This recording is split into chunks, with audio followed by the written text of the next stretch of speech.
Olá a todos, sejam bem-vindos ao The Stories, episódio 9. O nosso convidado aqui é Diego Platini, CEO e fundador da YouFi. Diego, muito obrigado pela presença. Fala, tá? Diego, vamos conversar aqui. Hoje é automação cognitiva a nossa temática de hoje, hein? Automação cognitiva. Para poder explicar o que é automação cognitiva, a gente tem que voltar um pouquinho no tempo, né, Diego? Perfeito, Né? perfeito. Né? O que você acha? É um ponto interessante, Paulo, porque é um tema altamente atual, mas que não nasceu de agora, né? É algo que já vem sendo construído há muitos anos e eu acho que agora está atingindo um grau de maturidade, mas realmente, para explicar, tem que dar um passozinho atrás. Tem que dar um passo atrás, né? Perfeito. Vamos pensar lá na década de 70, quando os primeiros robôs, né, foram lançados na indústria automobilística. Existia uma preocupação muito grande justamente com os empregos, né? O robô ia tomar os empregos dos trabalhadores e tudo mais, e não teve uma reversão, né? Todo mundo tentaram bloquear os robôs, tudo, mas não conseguiram. Essa é uma preocupação também que não nasceu de hoje, mas é muito presente até hoje. Isso no dia a dia da nossa empresa, aquela pergunta tradicional, que é: os robôs vão tomar o lugar, vão tomar o trabalho das pessoas, né? E eu sempre costumo dizer, como resposta a essa pergunta, Paulo, o seguinte: existem algumas questões que a gente estuda no ensino médio, mas talvez a gente não estava preparado para aquele conhecimento naquele momento.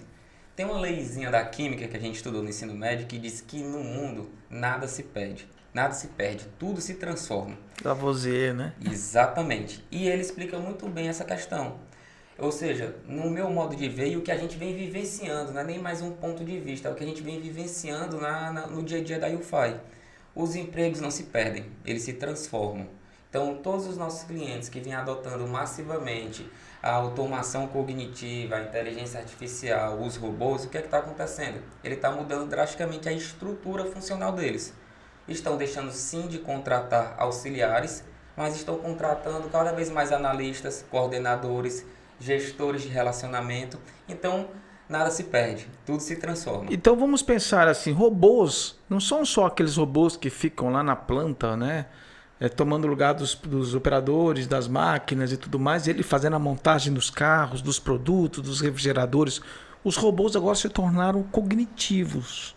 Ou seja, os robôs estão fazendo papéis, né, dentro das funções dos colaboradores nas empresas. Ou seja, o robô agora ele faz o que o trabalhador pode fazer. Por exemplo, vai na planilha, puxa, extrai, coloca no relatório, joga não sei o que lá, manda por e-mail, puxa não sei o que lá, vai no LinkedIn.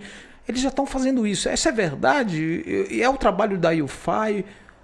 Em que ponto que os robôs estão conseguindo, até que ponto eles estão conseguindo assumir esse papel cognitivo dentro das organizações? Pronto, essa é uma pergunta também fundamental, Paulo, pelo seguinte: a gente foi muito acostumado a entender robô como aquele equipamento físico. Isso, né? Exatamente. Porque foi muito típico da Revolução Industrial, ou seja, os robôs da era industrial, eles vieram ali para diminuir o esforço braçal, o esforço físico dos colaboradores. Essa era cognitiva veio para reduzir o esforço cerebral, ou seja, ele veio para nos dar conforto na mente nesse sentido. Então, realmente, os robôs, hoje, eles têm uma visão de quê? De realmente simular a atividade humana, executando todo e qualquer tipo de atividade que seja altamente repetitiva e massiva dentro das organizações. Aquela coisa chata que você faz ou uma vez por semana ou todo dia. Isso, exatamente. Então, acho que você trouxe a frase correta, tá? Realmente pegar, direcionar para os robôs todo aquele trabalho chato e permitir que as pessoas foquem em atividades de maior valor agregado. Normalmente estão vinculadas essas atividades a análises, tomada de decisão, relacionamento com o cliente. Então, isso daí acho que é a nova configuração. A gente está falando muito do conceito de equipes híbridas, ou seja, compostas por pessoas e por robôs. Essa é a nova tendência. Na realidade, essa é a nova realidade dos nossos clientes. Que é a base da transformação digital, né? Que é o quê? O processo de adaptabilidade, ele envolve que a empresa adquira uma cultura data-driven, né? Uma cultura orientada a dados. E para você ter uma cultura orientada a dados, você tem que abdicar de algumas funções que são inadequadas, né? Desde Frederick Taylor, né, na administração científica, onde ele deixou claro o papel do ser humano como peça dentro de uma linha de produção. Nós não somos mais peças dentro de linha de produção, não podemos fazer mais papel de máquinas, né? Isso. Eu acho que essa inquietação, na realidade, essa ser inconformado contra alguns pontos do nosso mercado atual vai ser o grande gatilho para a transformação. O que é que eu estou querendo dizer que a gente deve ser inconformado? Na prática, há mais de 3 anos atrás, eu venho visualizando uma realidade das empresas, Paulo, que é o seguinte. Eu tive a oportunidade com esse nosso projeto de conhecer praticamente empresas em todas as regiões do Brasil e hoje temos clientes fora do Brasil, Estados Unidos, Chile, enfim. Exatamente todas as empresas que eu tive a oportunidade de visitar, todas elas têm robôs trabalhando. Todas. Não tem uma empresa que eu conheci que não tenha robô trabalhando. Robôs lógicos, cognitivos. Ou robôs físicos também. Não. Tem alguns robôs que têm CPF. Que são de carne e osso, certo? Então, o que é que acontece? São robozinhos e não querem assumir, né? Exatamente. O que é que acontece? As empresas... surgiu no mercado um conceito que hoje é altamente disseminado, o crescimento exponencial. Não tem um empreendedor hoje que não se apaixone por esse tema. Quem é que não quer crescer em alta escala? Quem é que não quer crescer 10 vezes mais do que uma empresa tradicional, tá? Tá ali Salles Ismail, né? Organizações exponenciais. Exatamente. Então, esse conceito se disseminou, todo mundo se apaixonou por ele, porque todo mundo quer crescer, tá? Mas as empresas começaram a querer buscar isso sem ter as ferramentas adequadas. E começaram a fazer o quê? Robotizar as pessoas. E isso é o maior desperdício que uma organização pode ter, é de capital intelectual. Então, hoje, a gente se depara com situações que eu considero absurdas, tá? Que é o quê? Pessoas que digitam 1000 notas fiscais dentro de um RP, um digitador. Então, voltando àquela temática das profissões que vão deixar de existir, uma vez eu tive a oportunidade de participar de um evento e uma pessoa que estava na banca me perguntou, você é um promotor no mercado de tecnologias que acabam profissões. E eu tive que concordar com ele. Realmente a nossa empresa UFI, ela acaba com muitas profissões. Mas profissões obsoletas, né? Pronto, todas as profissões que eu não gostaria que meu filho tivesse, certo? Eu não gostaria que meu filho passasse 8 horas do dia da vida dele digitando notas fiscais. Eu não gostaria que meu filho fosse um preenchedor de planilha. Eu não gostaria que meu filho tivesse qualquer atividade que não utilize o máximo potencial que ele tem. Então, eu acho que quando as pessoas começarem a notar que elas estão sendo subutilizadas, que existem ferramentas que podem potencializar isso, eu acho que isso vai realmente ganhar um grande interesse público. Eu vou aproveitar esse gancho teu para falar uma coisa muito importante. O trabalho de automação cognitiva, ele impacta diretamente na cultura organizacional. Por quê? Porque a estrutura organizacional ela é impactada diretamente com os robôs. Primeiro, os robôs eles não trabalham por função. Perfeito. Ele trabalha por papéis. Perfeito. Então, um robô ele pode ter papéis em várias áreas diferentes. RH, logística, distribuição, supply chain, comercial. Então, um robô ele pode ter papéis em vários lugares diferentes. Então, se ele tem papéis diferentes, ele acaba batendo na estrutura organizacional hierárquica e fala assim, cara, para que função? Porque se você pode adquirir vários papéis, por que o ser humano também não pode ter vários papéis? E aí, nesses papéis, eu concordo com você, ele pode desenvolver seu conhecimento criativo, sua capacidade cognitiva, sua parte de curadoria de inteligência artificial. Ou seja, você concorda que você também é um abalador de culturas? Sim, sim. Quer um exemplo simples, né, de uma transformação cultural dentro das empresas? Liderança. Né?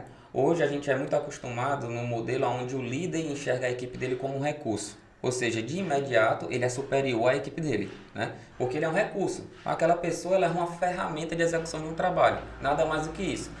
Quando a gente começa a realmente usar ferramentas como robotização, as pessoas passam a ter um papel diferente dentro da empresa, um papel de maior protagonismo. E não existe mais uma relação hierárquica ali comandando, existe um papel de missões a serem cumpridas. Então, o líder e o liderado ele tem uma importância exatamente igual dentro da empresa, só com papéis distintos. Então, a maneira como se lidera muda quando você adota a tecnologia.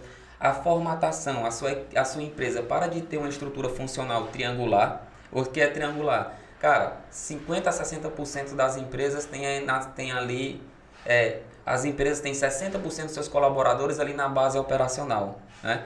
Ela começa a alterar, porque você automatiza a base operacional e a sua empresa vira um losango, né? Isso. Ou seja, muita gente ali no tático, tomando decisões e também ali tendo a visão estratégica. Então, é uma transformação cultural total, uma mudança de visão e talvez por isso o processo ele deva ser gradual. Não vai ser da noite para o dia que isso vai acontecer. Você acabou de falar, começou na Revolução Industrial, então é algo que ainda também vai demorar um certo tempo para amadurecer. Mas a minha maior preocupação hoje é que as pessoas enxerguem o valor, enxerguem possibilidades que podem ser criadas a partir dessa tecnologia. Né? Eu vou polemizar um pouquinho mais a coisa. Como os diretores de RH estão preparados para essa pauta? Porque, eu quero contratar um ser humano e um robô. Em que momento o RH tem competência para contratar um robô? Ele que contrata? Ou é a TI que contrata? Ou é o gestor que contrata? O que muda na estrutura organizacional com relação à contratação? Porque robôs normalmente são contratados pela área de TI. Sim. Mas não deveria ser a área de TI. Deveria ser a área de recursos humanos. Mas não é recursos humanos, é recursos humanos e robóticos. Sim. Mudou, Sim. né? Exatamente. Deu gancho aí para você. Não, você trouxe uma questão que está dentro da visão da nossa empresa. O que é que a gente quer se tornar? Tá? Vou tentar trazer em palavras simples. Com certeza não é só automatizador de robô, né? Não, a gente quer se tornar um LinkedIn de robôs. Tá? Então hoje a gente já trouxe o conceito aqui, a UFI ela nasceu dentro de um conceito de que a gente é uma empresa que entrega mão de obra para o mercado. Sendo que diferente dos recursos humanos, nós entregamos recursos robóticos. Você trouxe a palavra que a gente utiliza, tá? Então, hoje, se eu fosse falar como é que está o RH, como que o RH está inserido nesse cenário, eu vejo que existe uma crescente na maturidade, mas ela ainda é muito baixa em relação à necessidade. Ainda existe um distanciamento muito grande entre a área de recursos humanos e a utilização de tecnologia, né? Ainda tem aquela visão, o RH vai procurar tecnologia para a área dele. Ele vai buscar normalmente ferramentas de avaliação de desempenho, de levantamento de perfil, mas ele não está buscando diretamente o remédio para a principal dor dos recursos humanos.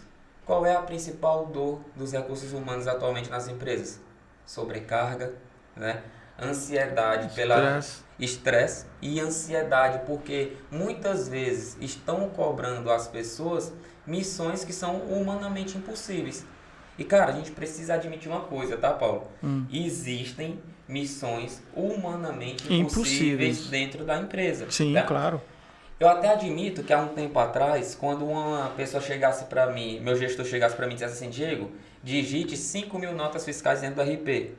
Quando eu dissesse assim, Paulo, me desculpa, é humanamente impossível. O Paulo não tinha opção. Ele ia dizer, cara, te vira, faz hora extra, trabalha sábado, domingo, mas eu preciso dessas 5.000. Agora o cenário mudou, cara. Existem ferramentas para isso, existem tecnologia para isso, né? Então, eu vejo que o RH vai ser estratégico. Em muitas regiões do Brasil, infelizmente, ainda existe uma diferença muito grande de maturidade entre as regiões. São Paulo, eu estou vendo um movimento muito forte nesse sentido, do RH começar a se tornar mais estratégico mesmo, nesse conceito do trabalhar as equipes híbridas, né?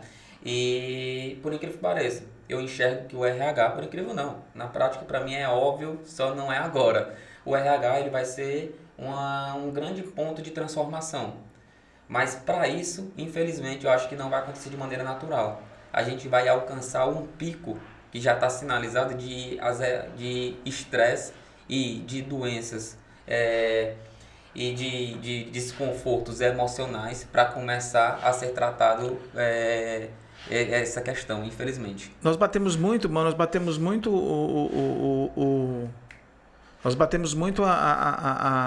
vamos dizer assim, como é que eu posso te dizer, a tecla, né, de que as empresas têm que ser digitais, modelos de negócio têm que ser digitais, entendeu? Aí eu pergunto para você,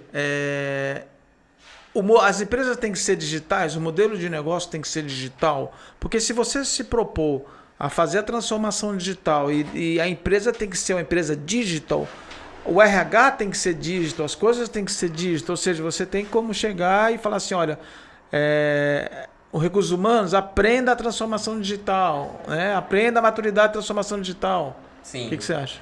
Eu acho que vai ser um caminho que ele é inevitável, mas é um caminho que precisa ser percorrido da maneira correta. O que é que eu estou querendo dizer? Essa palavra, essas duas palavrinhas, transformação digital, ela é utilizada como um saco de significados. Ninguém claramente consegue dizer qual é a diretriz e qual é o verdadeiro significado disso, tá? E transformação digital é muito mais simples do que muitas pessoas estão falando no mercado. O nome diz, ele é autoexplicativo. Você pega uma realidade física e transforma para uma realidade digital. Ou seja, há muitos anos atrás, alguns anos atrás, para a gente estar se comunicando com o volume de pessoas que a gente está fazendo agora, a gente precisaria necessariamente estar todos dentro de uma sala, né? Provavelmente a formatação era muito similar com o que estaria aqui. Estaríamos nós dois conversando e pessoas na nossa frente agora sentadas numa cadeira nos escutando. Esse momento passou por uma transformação digital. Isso. Mas se você concorda que o comportamento ele é o mesmo, nós estamos conversando e Isso. existem pessoas sentadas de frente para uma tela que estão nos assistindo agora. Exatamente. Tá? O que é que eu estou querendo dizer? A transformação digital, existe um ponto que antecede a transformação digital, é a definição do comportamento ideal. Ao entender o comportamento ideal, você realiza a transformação digital. Sim, com certeza. O que acontece muito é que tem muita, vamos dizer, estão levando muita sujeira para o ambiente digital. E o que é sujeira? Processos inadequados sendo automatizados, rotinas que nem deveriam existir sendo levadas para esse meio, mas eu acho que é inevitável as empresas caminharem para o meio digital. Por quê? Porque nós precisamos democratizar as coisas. Aí eu vou dar o gancho aqui para a turma de processos, né? A gente não podia deixar de ser, né? Se lembra? Nós começamos lá no CBPP, lá no começo aqui. Na realidade, né? Cara, esse é um dos grandes prazeres do nosso encontro aqui, né? O Paulo, ele tá no nascedouro da minha carreira, né?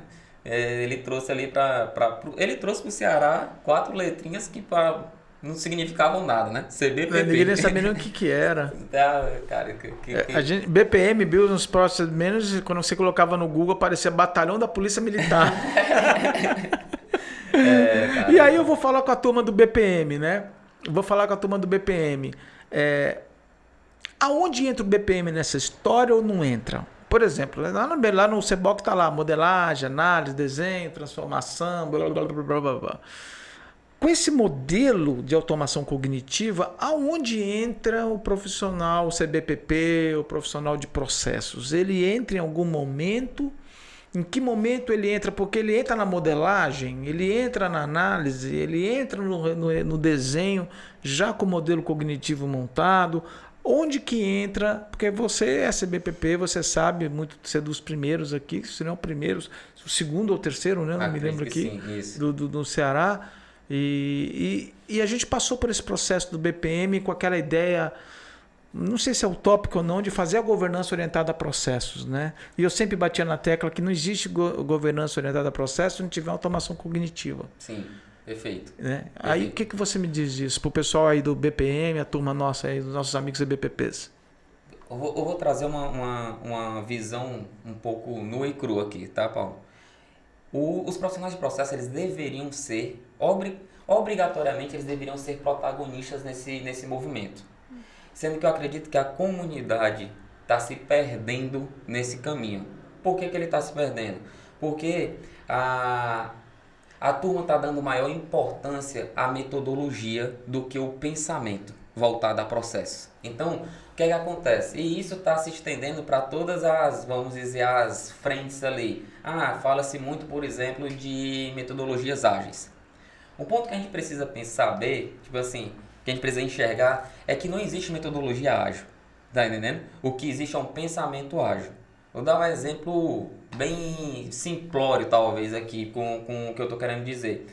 A minha sogra, cara, ela todo final de semana faz um bolo pro meu sogro, tá? E é incrível como que ela faz aquele bolo. Basicamente ela vai pegando as coisas, pega ali a farinha, coloca ali, pega o ovo, quebra, não sei o que. Cara, tudo de cabeça. Ela faz um bolo em 15 minutos. Quando eu me casei, minha esposa, por algum motivo, pensava que ela tinha que replicar aquele comportamento, sendo que ela não sabia fazer aquele bolo. O que foi que ela pediu? A receita. A receita. Tá entendendo?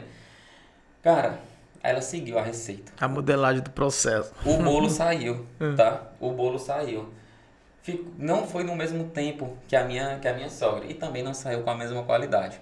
O que é que isso tem a ver com o que a gente está conversando agora, tá, cara? A receita da história é a metodologia. Metodologia é muito importante para você entregar para quem tem que fazer algo sem saber como fazer. É fundamental, mas você não pode se tornar refém dela. Ela é só o pontapé é o ponto inicial ali para que você consiga traçar um caminho. Mas o seu objetivo é não depender dela, é conseguir fazer o bolo de cabeça. Então, cara, a turma de processos ela se apaixonou pela metodologia e parou de enxergar nessa paixão o resultado. Se eu sei fazer o que eu tenho que fazer, eu não preciso pregar post-it na parede, eu vou lá e faço. Tá entendendo? Eu vou usar o post-it, eu vou usar ferramentas, eu vou usar a modelagem BPM, N, eu vou usar, enfim, quando ainda não sei o que eu tenho que fazer. Tá entendendo?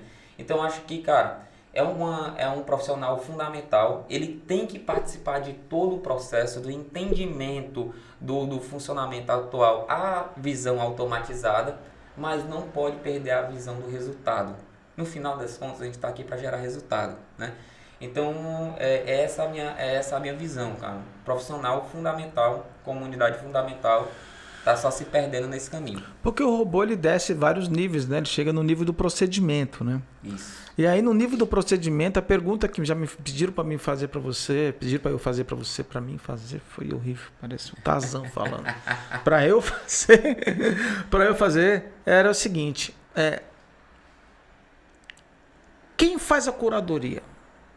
Você, agora é uma coisa para você, você coloca o robô, ele aprende sozinho. E depois ele replica e você vai lá e dá tipo uma mentoria para o robô, uma curadoria para o robô, ou você tem que ensinar passo a passo, orientando o robô, em que tela que ele entra, o que ele faz. Essa era uma dúvida muito. Eu acho ela muito pulverizada, né? Pô, eu vou gastar dinheiro para ensinar o robô e quem vai fazer o papel do cara? Aquela história de custos. O robô ele já faz isso? 2. E a segunda pergunta que pedi para fazer para você. O robô é mais barato que um salário mínimo? Bacana, cara. Sobre o primeiro ponto, o robô, como toda e qualquer tecnologia, ele passa por uma escala de maturidade. Os robôs normalmente iniciam usando uma habilidade que a gente chama de RPA, né?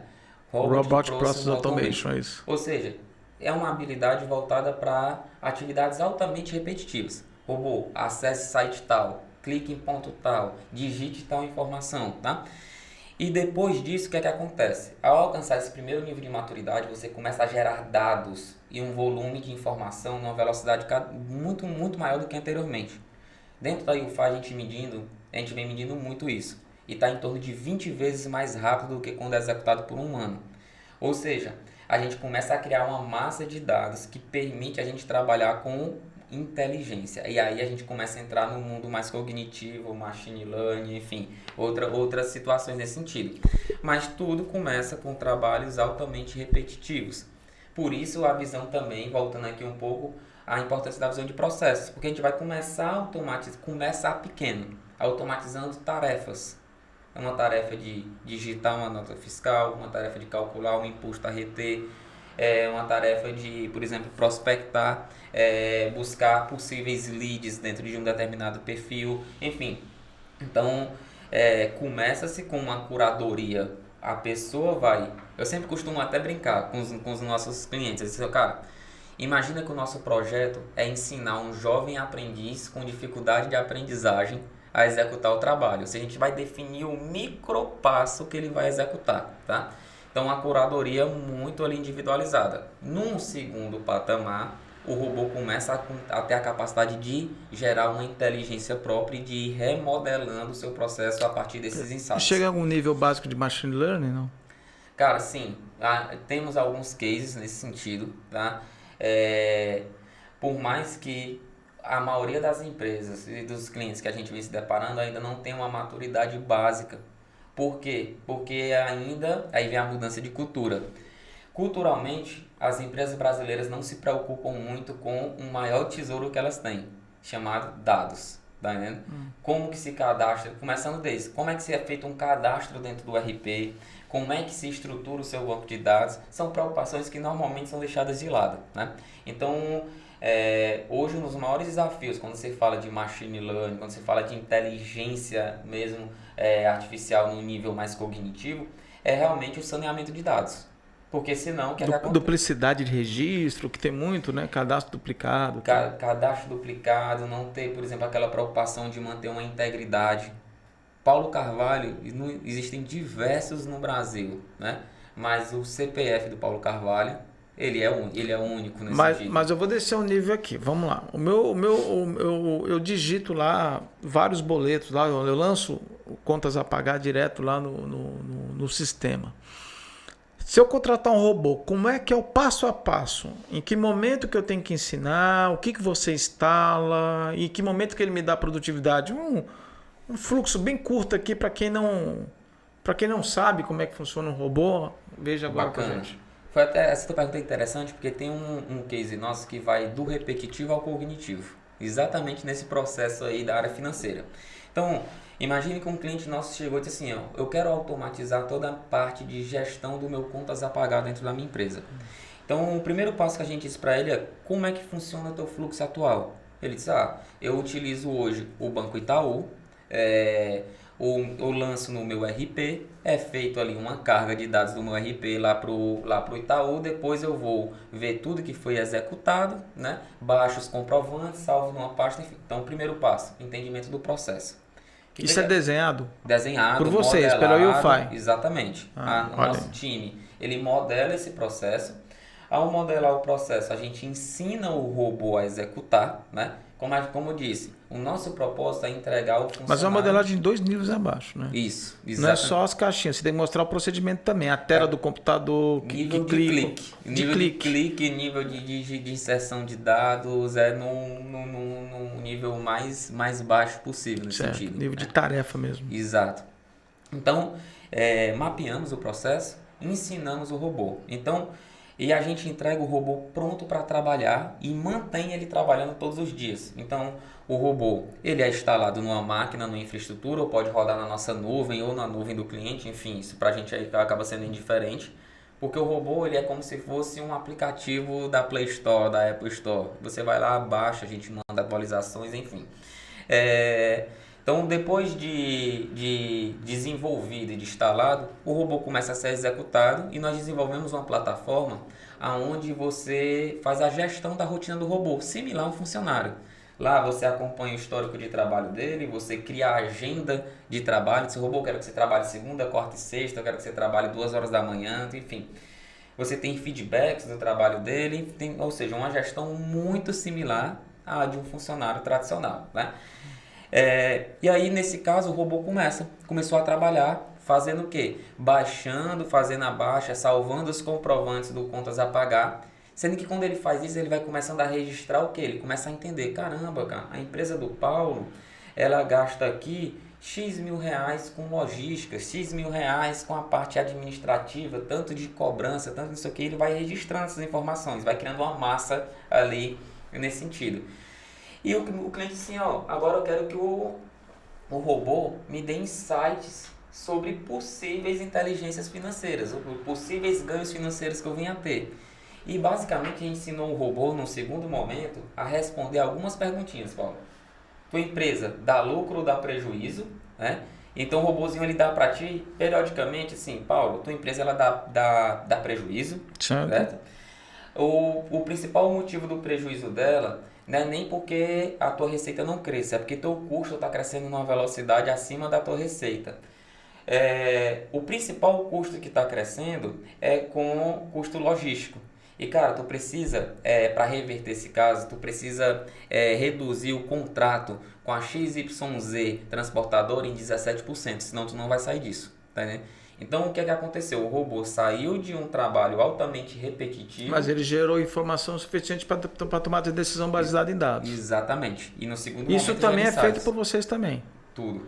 Então eu vou Exatamente. fazer uma última perguntinha, estamos chegando no final do nosso programa, é uma pena, né? Mas essa pergunta é bem interessante. Foi um outro pessoal aí do grupo de BPM que falou que foi o seguinte: Paulo, o que tem de Ctrl-C, Ctrl-V hoje nas organizações é um absurdo. O robô, ao fazer Ctrl-C, Ctrl-V, ele não está sendo assim um pouquinho desconexo com a transformação digital? Não deveria em si, não era melhor fazer a integração direta do Sim. que você colocar um robô para fazer Ctrl-C, Ctrl-V? Me explica como vocês veem esse caso da integração, da conectividade. Existe momentos que o robô faz realmente Ctrl-C, Ctrl-V igual o ser humano, ou você chega e fala assim, tira esse Ctrl-C, Ctrl-V, cara, vamos fazer um back aqui, vamos fazer um script, vamos jogar isso direto para lá, não faz necessidade nenhuma de dar Ctrl-C, Ctrl-V. Qual é o perfil da UFI nesse sentido para o cliente? Pronto. O perfil da UFI, ele tem um ponto que é um princípio da hiperautomação, tá? As pessoas no centro. Então, nosso principal ponto é melhorar, a gente quer tirar, primeiro objetivo, tirar o Ctrl-C, Ctrl-V da mão de uma pessoa. Esse é nosso primeiro grande objetivo, tá? Depois, o meio como nós vamos fazer isso, pra gente é secundário. Mas nossa primeira prioridade, tirar isso das pessoas, dar esse conforto para as pessoas. Segunda prioridade, ter a melhor solução técnica. Ou seja, a melhor solução, o mundo ideal é que os sistemas eles fossem intercambiáveis, que eles se comunicassem entre si. O que nem sempre, ou seja, segunda prioridade, melhorar o processo. A gente pode eliminar ali Ctrl-C, Ctrl-V? Elimina. Não vai fazer uma solução para algo que nem deveria existir, né? Mas nem sempre isso é possível. Por quê, Paulo? Porque hoje a gente está num mercado que existe uma mistura tão grande de soluções. Nós temos soluções que são altamente modernas, sendo lançadas agora por startups, tudo que já nasce na nuvem, que enfim. Mas temos um mercado que ainda domina boa parte vamos dizer, da participação ali, que foram softwares criados há 15 anos atrás, 10, 15 anos atrás. Então, se você pegar os principais RPs hoje do Brasil, né, o grande sonho deles é ir para a nuvem. Mas eles estão presos. Eles estão presos no modelo de negócio, porque se eles forem para a nuvem agora, eles matam o negócio atual. Então, eles estão nessa discussão ideológica nesse sentido. Então, muitas vezes, a gente tem que partir para a terceira opção, que é fazer um robô Que faça esse trabalho. Esse robô é inteligente? Nem um Não, pouco. exatamente. Essa é a discussão da pergunta. Mas aí a gente partiu, quando a gente vai para essa terceira linha, a gente está indo para uma linha de redução de danos. Mas aí eu entendo o seguinte, o robô vai gerar dados suficientes para a gente fazer uma análise de ROI dessa integração ou não. Isso. Porque dependendo da velocidade do robô e não ter nenhum tipo de problema no meio do caminho, por exemplo, uma quebra na planilha ou alguma coisa desse tipo, e se for funcionando não tiver problema, não fazia sentido. Em termos de custo, né? Você fazer uma integração, ter que montar um data warehouse às vezes, que o ERP não permite, né? Que você acesse o banco de dados dele. Então, nesse caso, é uma questão de custo e a realidade brasileira também, né? Isso. E o custo, de uma maneira totalmente vista de uma maneira ampla, né? Normalmente a pessoa vai medir o custo daquela operação eu pego o valor da mão de obra que está alocado ali, faço um rateio pelo tempo de dedicação dele, mas não é só isso que compõe o custo. Vou dar um exemplo, um custo da não conformidade daquela informação. Nós temos hoje clientes, por exemplo, a gente tem um cliente que o Hospital AC Camargo está entre os 30 maiores hospitais de combate ao câncer do mundo. Toda a parte de cadastro de material e medicamento é feito pelos nossos robôs. Já pensou se o robô, em vez de botar que um remédio tem 1 miligrama, que ele bote 10 miligramas? Isso. Então, qual é o custo dessa informação, o custo desse erro? Então, é exatamente essa visão da gente, como permitir essa integridade dentro de uma eficiência de custos, obviamente, que permita ser competitivo. Beleza. Então, finalizando, tá? Eu vou querer um robô desse agora aqui para a Expert, viu? Eu quero um robô que entre nos meus 16 mil seguidores do Liquidinho. Eu tenho um seguidor, tem um seguidor bom no Liquidinho. E eu quero que esse robô mande uma mensagem para esses 16 mil.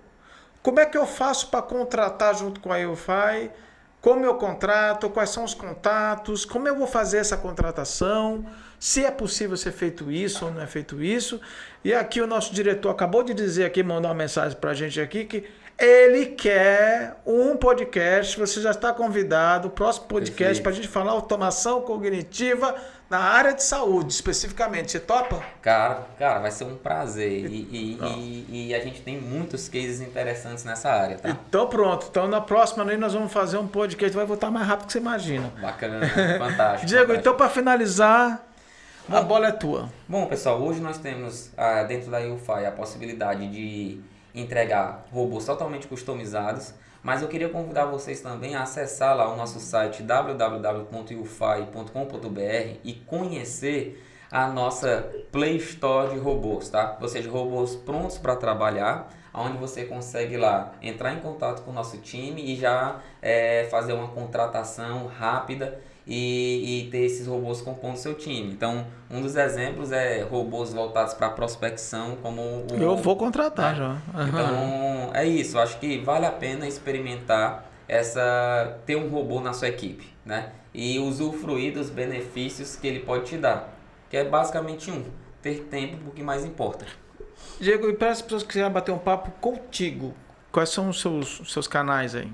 Bom, eu tô bem presente nas redes sociais, tá, pessoal? No Instagram, no LinkedIn, você procurará Diego Platini _ no Instagram ou Diego Platini no LinkedIn. Inclusive nas duas redes lá eu disponibilizo o meu WhatsApp pra gente bater papo, pra gente conversar sobre tecnologia. Eu tô sempre aberto, eu adoro esse tipo de bate-papo, tá bom? Tá, já, Diego, muito obrigado aí pela presença, obrigado a todos até agora e daqui a pouco o nosso próximo programa, daqui a pouco não, daqui uma semana, tá? E ele volta de novo, viu, gente? Até mais, tchau, tchau. Abraço, tchau, tchau.